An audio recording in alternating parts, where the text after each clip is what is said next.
दर्शकों, जब आप कोई कुंडली देखते हो, कई बार ग्रहों के आगे अस्त लिखा होता है।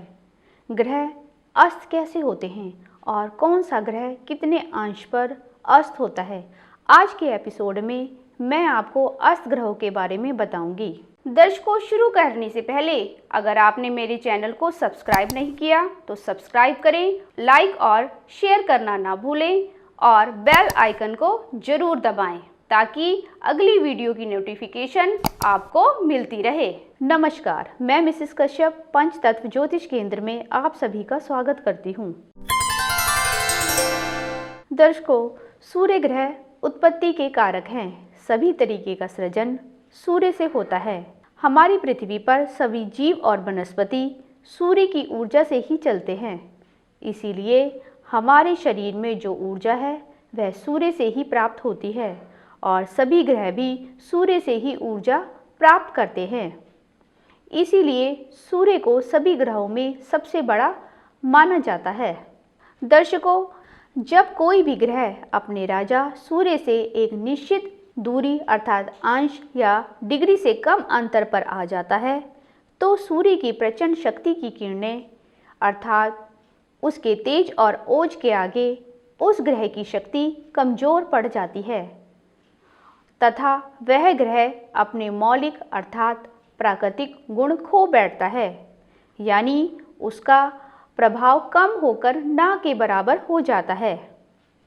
इस स्थिति में उस ग्रह को अस्त होना कहते हैं।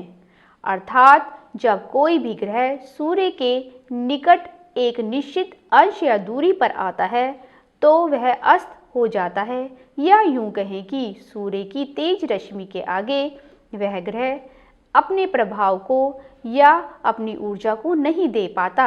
सूर्य की तेज रश्मियां उस ग्रह की रश्मियों को जला देती हैं। दर्शकों, अब कौन सा ग्रह कितने डिग्री पर या कितने अंश पर सूर्य के पास आने पर अस्त हो जाता है, आज इस एपिसोड में इसको समझेंगे। दर्शकों, चंद्रमा, मंगल, बुध, बृहस्पति, शुक्र और शनि ग्रह सूर्य के पास आने पर अस्त होते हैं। राहु और केतु छाया ग्रह हैं, ये दोनों अस्त नहीं होते। इसको समझने के लिए एक पेपर पर आप दो कॉलम बनाएंगे, एक में ग्रह लिखेंगे और दूसरे में अस्त ग्रह की डिग्री लिखेंगे। पहले ग्रह वाले कॉलम में आप चंद्रमा, मंगल, बुध, गुरु, शुक्र, शनि को लिख लीजिए। फिर उसके सामने डिग्री या अंश लिखेंगे। चंद्रमा के आगे आप 12 डिग्री लिखिए। चंद्रमा सूर्य देव के 12 डिग्री तक नज़दीक आने पर अस्त हो जाता है। मंगल ग्रह के आगे 17 डिग्री लिखिए। मंगल ग्रह सूर्य के 17 डिग्री तक नज़दीक आने पर अस्त हो जाता है। बुध ग्रह के आगे 13 डिग्री लिखिए।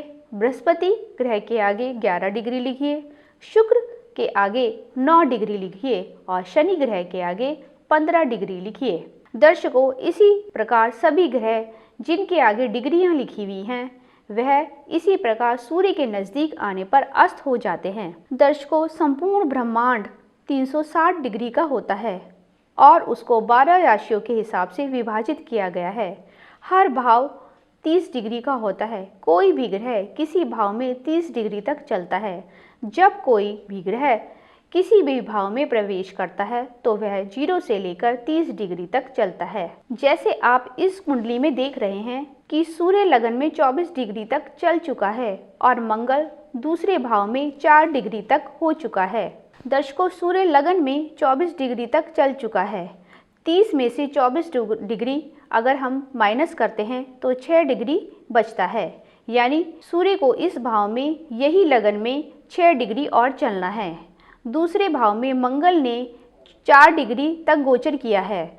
6 डिग्री और 4 डिग्री इनको अगर हम जोड़ते हैं तो यह 10 डिग्री बनता है। जैसे कि मैंने लिखवाया था कि मंगल सूर्य के 17 डिग्री तक नज़दीक आने पर अस्त हो जाता है। यहाँ पर सूर्य और मंगल के बीच की दूरी 10 डिग्री है तो मंगल अस्त है। दर्शकों, अब इसी कुंडली में सूर्य के साथ बुध ग्रह लगन में विराजमान हैं। बुध ग्रह 4 डिग्री के हैं तो सूर्य लगन में 24 डिग्री के हैं। बुध की 4 डिग्री अगर सूर्य की 24 डिग्री में से 4 डिग्री माइनस करें तो बीच का डिफरेंस निकालते हैं तो बीच का डिफरेंस 20 डिग्री बचता है। दर्शकों, मैंने लिखवाया था सूर्य के 13 डिग्री तक नज़दीक आने पर बुध ग्रह अस्त हो जाता है। यहाँ पर सूर्य और बुध को अगर हम देखें तो 20 डिग्री का अंतर है। यहाँ पर बुध ग्रह अस्त नहीं है और वह अपना पूरा प्रभाव देंगे। अभी मैंने आपको ग्रहों के उदय और अस्त को समझाया। अब मैं आपको ग्रहों के वक्री यानी उल्टी चाल और मार्गी यानी डायरेक्ट गति को समझाऊंगी। दर्शकों, जब कोई ग्रह सूर्य और चंद्रमा के अलावा बहुत धीमी गति के कारण आगे जाने के बजाय पीछे जाते हुए प्रतीत हो तो उसे वक्री यानी रेट्रोग्रेड ग्रह कहते हैं। वही ग्रह अगर वक्री गति छोड़कर सामान्य गति से आगे बढ़ता हुआ दिखाई देता है तो वह मार्गी कहलाता है। ग्रह वक्री मार्गी होते रहते हैं, जबकि राहु और केतु सदा वक्री अवस्था में भ्रमण करते हैं यानी उल्टी चाल से चलते हैं। वक्री होने पर कोई भी ग्रह और शक्तिशाली हो जाता है। क्रूर और पापी ग्रह वक्री होने पर और ज़्यादा अशुभ फल देते हैं और हानिकारक हो जाते हैं, जबकि शुभ ग्रह वक्री होने पर विशेष शुभ फल प्रदान करने वाले हो जाते हैं। कुछ भी कहने से पहले किस भाव में ग्रह वक्री हो रहा है इस पर ध्यान देना बहुत जरूरी है। तो केवल वक्री ग्रह देख लेना ही काफ़ी नहीं है। तो दर्शकों, आज मैंने आपको ग्रहों का उदय और अस्त होना समझाया कि कोई ग्रह कैसे अस्त होता है। मैंने आपको ग्रहों के वक्री और मार्गी स्थिति को समझाया। मैं आशा करती हूँ कि आपने इसको अच्छे से समझा होगा। अगर आप इस ज्योतिष सीखने की वीडियो अपने व्हाट्सएप पर मंगवाना चाहते हैं तो हमारे व्हाट्सएप ग्रुप में जुड़ें और हमें व्हाट्सएप करें और लिखें सेंड माय एस्ट्रो लेसन। तो आज के लिए इतना ही, फिर मिलेंगे। नमस्कार। संपर्क करें पंचतत्व ज्योतिष केंद्र। अधिक जानकारी के लिए दिए गए नंबर्स पर आप हमें कॉल या व्हाट्सएप भी कर सकते हैं। दोस्तों, अगर आपको हमारा वीडियो अच्छा लगा है तो उसे लाइक और शेयर करना ना भूलें। अगर आपने हमारा चैनल अभी तक सब्सक्राइब नहीं किया है तो नीचे दिए गए रेड कलर के सब्सक्राइब बटन को दबाएं और उस बेल आइकन को दबाना ना भूलें, ताकि आपको भविष्य में आने वाली हमारी सारी वीडियोस सबसे पहले मिले।